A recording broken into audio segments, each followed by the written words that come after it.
भारत का पड़ोसी देश बांग्लादेश हिंसा की आग में सुलग रहा है। यह हालात बेकाबू हो चुके हैं। पूरे देश में भीषण आगजनी और हिंसा की खबरें आ रही हैं। वहीं इसी बीच ये कहा जा रहा है कि बांग्लादेश के प्रधानमंत्री शेख हसीना ने इस्तीफा दे दिया है और हेलीकॉप्टर से देश छोड़ दिया है। वहीं देश के बिगड़े हालातों को देखते हुए सेना ने तख्ता पलट करते हुए कमान अपने हाथ में ले ली है। बांग्लादेश के आर्मी चीफ जनरल वकार उज जमान ने लोगों से शांति बनाए रखने की अपील की है और कहा है, हम आपकी मांगे पूरी करेंगे, लेकिन आप तोड़फोड़ से दूर रहिए। आप लोग हमारे साथ चलेंगे तो हम स्थिति संभाल लेंगे। आर्मी चीफ ने कहा है कि हमने सभी पार्टी के नेताओं से बात की है। बांग्लादेश में सेना अंतिम सरकार बनाएगी। अब यह सवाल उठता है कि आखिर बांग्लादेश में ऐसा क्या हो गया कि यहाँ तख्ता पलट हो गया? क्यों यहाँ की जनता ने हिंसा छेड़ दी है? क्यों शेख हसीना ने अपने प्रधानमंत्री पद से इस्तीफा दे दिया है? ये सब हम जानेंगे इस वीडियो में, तो आप हमारे साथ वीडियो के अंत तक बने रहिएगा। कभी पाकिस्तान का हिस्सा रहे बांग्लादेश के हालात ठीक वैसे ही बनते जा रहे हैं जैसे कुछ समय पहले पाकिस्तान के थे। पाकिस्तान के तरह ही अंदरूनी कलह से जूझ रहे बांग्लादेश में लॉन्ग मार्च का आह्वान किया गया था। पूरे देश में भीषण आगजनी और हिंसा के बीच हालात बेहद खराब हो गए हैं। लोग सड़कों पर उतरकर जगह जगह हिंसा कर रहे हैं, सरकारी संपत्तियों को आग के हवाले कर रहे हैं। प्रदर्शनकारी इतने उग्र हो चुके हैं कि उन्होंने बांग्लादेश के राष्ट्रपति कहे जाने वाले बंगबंधु शेख मुजीबुर रहमान की मूर्ति पर चढ़कर हथौड़े चलाए। देशव्यापी कर्फ्यू को दरकिनार कर हजारों की संख्या में प्रदर्शनकारी लॉन्ग मार्च के लिए ढाका के शाहबाग चौराहे पर इकट्ठा हुए। इससे पहले रविवार को हुई हिंसा में 100 से ज्यादा लोगों की मौत हो गई। छात्रों के प्रदर्शन से शुरू हुआ आंदोलन इतना ज्यादा बढ़ गया कि यह तख्ता पलट हो गया और देश के प्रधानमंत्री शेख हसीना को देश तक छोड़ना पड़ा। ऐसे हालात क्यों हुए, इसके पीछे ये कुछ कारण बताए जा रहे हैं जो इस तरह से हैं।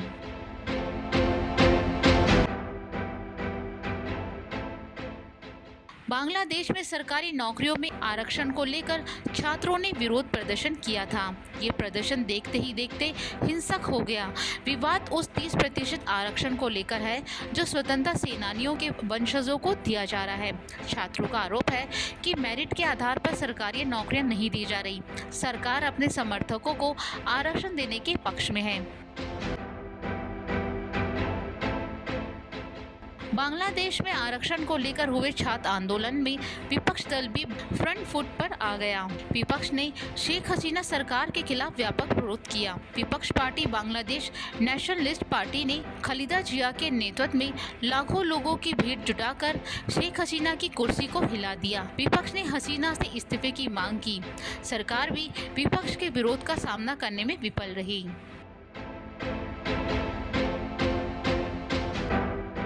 बांग्लादेश में चल रहे प्रदर्शनों में सेना ने भी सरकार का साथ देने से मना कर दिया। इसके बाद बांग्लादेश की सेना ने कहा, अब वो प्रदर्शनकारियों पर गोली नहीं चलाएंगे। सेना मुख्यालय में बांग्लादेश आर्मी चीफ ने हालात के बारे में चर्चा की और ऐलान किया कि वो प्रदर्शनकारियों पर एक भी गोली नहीं चलाएंगे।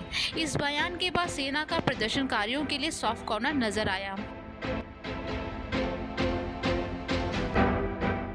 बांग्लादेश में हिंसा भड़काने में पाकिस्तान का भी हाथ है। बांग्लादेश की सिविल सोसाइटी ने पाकिस्तान उच्चायोग पर कट्टरपंथी छात्र प्रदर्शनकारियों को समर्थन देने का आरोप लगाया है।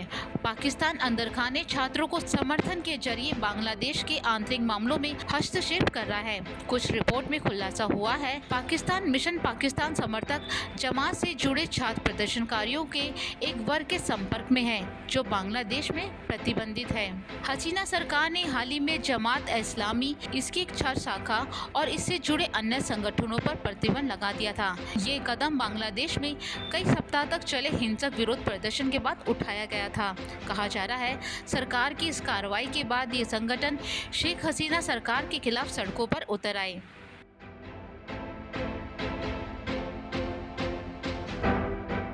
बांग्लादेश की आर्थिक स्थिति वैसी ही थी।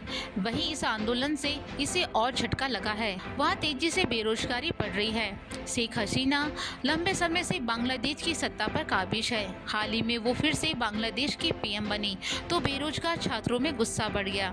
छात्र सड़कों पर उतर गए और आंदोलन करे। वहीं दूसरी तरफ शेख हसीना ने प्रदर्शनकारी छात्रों को आतंकवादी तक करार दे दिया। बांग्लादेश के कानून मंत्री रहे अनीसुल हक का कहना है कि देश में स्थिति उथल पुथल भरी है। राजधानी ढाका सहित देश में सेना तैनात कर दी गई है। इंटरनेट पर बैन लगा दिया गया है और अनिश्चितकालीन कर्फ्यू लागू किया गया है। देश के बिगड़े हालातों को लेकर सेना ने कमान अपने हाथ में ले ली है। सुरक्षा बलों ने हिंसक भीड़ को तितर बितर करने के लिए आंसू गैस के गोले और स्टन ग्रेनेड दागे। हिंसा के बीच बांग्लादेश के आर्मी चीफ जनरल वकार उज जमान ने प्रेस कॉन्फ्रेंस कर लोगों से शांति बनाए रखने की अपील की है। वहीं देश को संबोधित करते हुए उन्होंने कहा, आपकी मांगे हम पूरी करेंगे, तोड़फोड़ से दूर रहिए। आप लोग हमारे साथ चलेंगे तो हम स्थिति बदल देंगे। आर्मी चीफ ने कहा, बांग्लादेश में सेना अंतिम सरकार बनाएगी।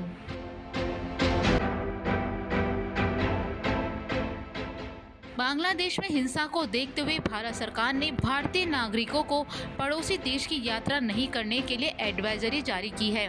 मौजूदा दौर में बांग्लादेश के मौजूद सभी भारतीय नागरिकों को ज्यादा सावधानी बरतने, अपनी गतिविधियों को प्रतिबंध करने और अपने आपातकालीन फोन नंबर के माध्यम से ढाका में भारतीय उच्चायोग के संपर्क में रहने की सलाह दी गई है। इसके अलावा सरकार ने इसके लिए हेल्पलाइन नंबर भी जारी किए हैं। इसके साथ ही बांग्लादेश को जोड़ने वाली रेल सेवाओं को रद्द करने के बाद अब ढाका के लिए हवाई सेवा भी सस्पेंड कर दी गई है। एयर इंडिया ने ढाका में विमान सेवा सस्पेंड कर दी है। इस तरह बांग्लादेश का संपर्क हवाई मार्ग से भारत से कट गया है। आपको बता दें कि शेख हसीना बांग्लादेश से भारत आई हैं। उनका विमान हिंडन एयरबैग्स पर उतरा। यहां उनसे एनएसए अजीत डोभाल ने मुलाकात की। दोनों की ये मीटिंग दिल्ली से लगभग 30 किलोमीटर दूर यूपी के गाजियाबाद में हिंडन वायु सेवा अड्डे पर हुई। डोभाल उनसे मिलकर वापस दिल्ली लौट आए। इसके साथ ही पश्चिमी वायु कमान प्रमुख एयर मार्शल पीएम सिन्हा ने भी शेख हसीना से मुलाकात की। वहीं शेख हसीना के भारत आने से पहले राजधानी दिल्ली में एक बड़ी बैठक बुलाई गई थी। इस बैठक में रॉ चीफ, एनएसए आदि शामिल हुए। सामने आया है कि शेख हसीना के बांग्लादेश से भारत पहुंचने के मिशन में विदेश मंत्रालय, एनएसए, सेना, वायुसेना और सुरक्षा एजेंसियों ने अहम भूमिका निभाई है। इस बैठक में ही शेख हसीना के बांग्लादेश के एग्जिट प्लान की रणनीति बनी। इसके बाद ही वो बांग्लादेश से इस्तीफा देकर भारत आई हैं। वहीं साथ ही विदेश मंत्री एस जयशंकर ने प्रधानमंत्री नरेंद्र मोदी से मुलाकात कर इस पूरे मामले की जानकारी ली और बताया कि भारत पूरे घटनाक्रम पर नजर बनाए हुए है। इसके अलावा कांग्रेस सांसद राहुल गांधी ने भी विदेश मंत्री एस जयशंकर से मुलाकात की। बताया जा रहा है कि इस दौरान दोनों के बीच बांग्लादेश में बिगड़े हालत पर बातचीत हुई। वहीं राजधानी दिल्ली में बांग्लादेश हाई कमीशन की सुरक्षा बढ़ा दी गई है। सूत्रों का कहना है कि शेख हसीना भारत के बाद लंदन जाएंगी, जहां उनकी सुरक्षा के पुख्ता इंतजाम किए गए हैं।